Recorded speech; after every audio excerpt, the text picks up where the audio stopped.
میرے ایک مقدمہ ایک عدالت میں تھا اور میں بڑا پریشان رہتا تھا اس سے. وہ جج مجھے دیکھتے ہی ہول فول بکتا تھا ہر روز جب بھی پیش ہوتا تھا. ایک دفعہ مجھے خواب میں کسی نے کہا کہ آپ سورہ تغابن پڑھ کے جائیں. میں نے رات کو 41 مرتبہ پڑھ کر سو گیا. سحری میں اٹھا 41 مرتبہ پھر پڑھی.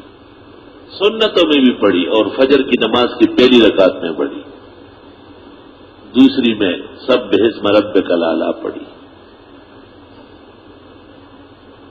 عدالت جاتے جاتے پہنچتے پہنچتے پھر میں نے 41 ہم 12 پہ جوڑ کر خدا کی قسم لا الہ الا اللہ محمد الرسول اللہ جیسے میں پیش ہوا مجھے ایسا دیکھا کہ مولانا آج آپ کے حق میں فیصلہ ہے اور آپ سے 2 سال کی معافی مانگنی ہے.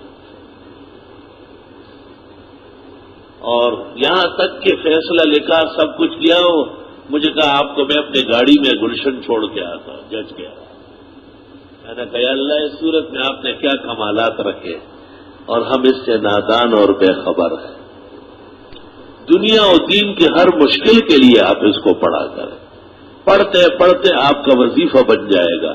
پھر اس کو آپ پڑھیں گے تو آسمان و زمین آپ کے کہنے سے ہلیں گے حرکت کریں گے. یاد رکھنا بھولنا نہیں.